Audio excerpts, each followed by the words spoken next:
Welcome to Women's Rugby Rundown 218 for September 28th to October 5th.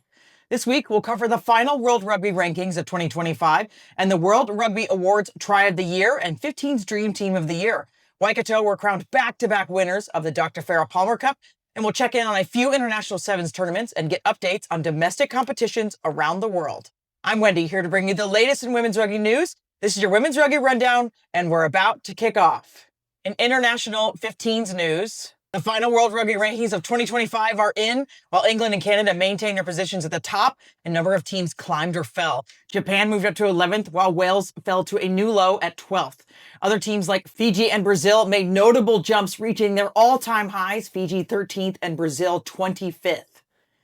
World Rugby also announced the winners of the 2025 World Rugby Awards. New Zealand's Maya Joseph won the International Rugby Players Association Women's 15's Try of the Year for her incredible score against Ireland.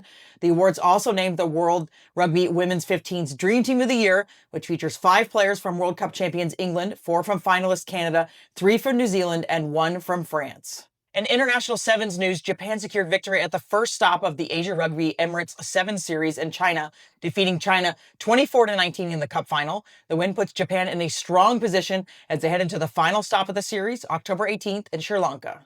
Australia may have taken home the Paradise Sevens title a few weeks ago in Fiji, but the real story is the London International Tournament UK Sevens team. LIT stepped up to represent the UK after Great Britain contracts were cut, giving talented players a chance to compete internationally against top teams from New Zealand, Australia, and Fiji. The Safari Sevens tournament is also set to showcase some of the world's best rugby talent in Kenya. The tournament will feature 8 women's teams, including defending champions Costa Blanca Barbarians, who will face off against teams from Belgium, Tunisia, Uganda, Zimbabwe, Kenya, and the UK will be represented through Shogun. It was another big weekend for domestic leagues around the world. In New Zealand, Waikato won back-to-back Dr. Farah Palmer Cup premiership titles thanks to a tough defensive effort and a dominant scrum. They defeated Canterbury 19-13 in an absorbing contest that went down to the wire. Despite Canterbury's relentless pressure, Waikato's players came through in the clutch with their fullback Kaya Nipia making a game-winning tackle to force a knock-on at the end. Over in Scotland, in the Arnold Clark Premiership, Stirling County remains undefeated, securing their spot in the top 4. They are joined by Christopherson and Watsonians, who sit in 2nd and 3rd place, respectively. With the league set to split, there's a tight race for this final spot. The split is a key part of the league format. After the initial round of fixtures, the 8 teams are split into 2 pools for Stage 2. The top 4 teams will play each other home away to compete for the championship, while the bottom 4 teams will play home and away to determine final rankings. The early season for USA Club Rugby has already delivered some major shakeups across the country. USA Club Rugby does continue to be a little bit of a conundrum to try to track. It's hundreds of teams. We're doing our best, but we are using RX as our main source of truth because there is one central place where we can get all the information. If we had to scour all the social media sites, we'd never get it out to you. Now let's look at the Pacific region. A lot of this will start in a couple of weeks, but most of them will start in the spring. So no real results yet for the Pacific region. In Atlantic, there has been some major shakeups because they start most of their play in the fall, so they've been going for a couple of weeks. D1 Atlantic, Nova stays in first, but Philadelphia went from last to first. That's a huge jump. D2, Nerfu, Providence went from 5th to 1st, and Worcester from 6th to 2nd. Empire, Danbury takes over first place. Capital, no changes. Severn River continues to lead. EPRU, Monmouth went from 5th to 1st. And in D3, Nerfu, North Shore went from 4th to 1st. Empire, Morris Lions took over first place. Capital, no change in the Central. Baltimore leads, and in the South, Roanoke overtook DC Revolution for first, while Charlottesville moved into 3rd. EPRU, Brandywine leads, while York and Lancaster moves from 5th to 3rd. And then in the Northern competitive region, this is another region that starts mostly in the fall, so lots of action here.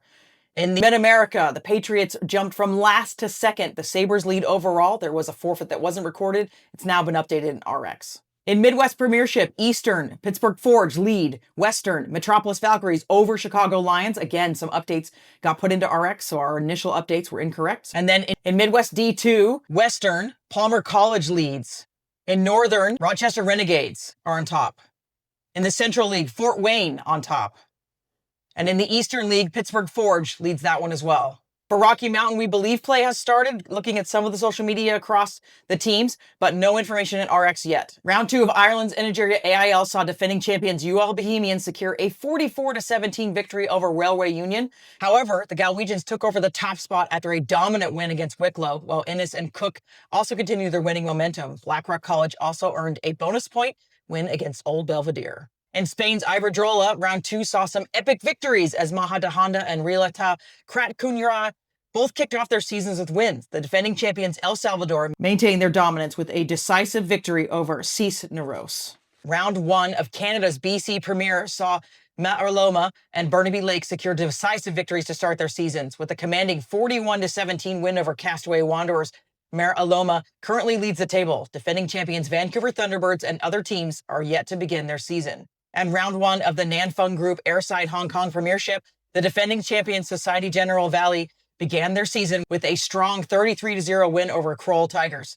Other decisive victories went to Natiques Ice, which defeated Causeway Sandy Bay 46-15, and Clement Shield Vitava Gaiwu Falcons, who shut out Kowloon 71-0. Looking ahead, France's AXA Elite 1 competition kicks off on October 11th, with defending champions Stade Bordelais starting their campaign against Toulouse.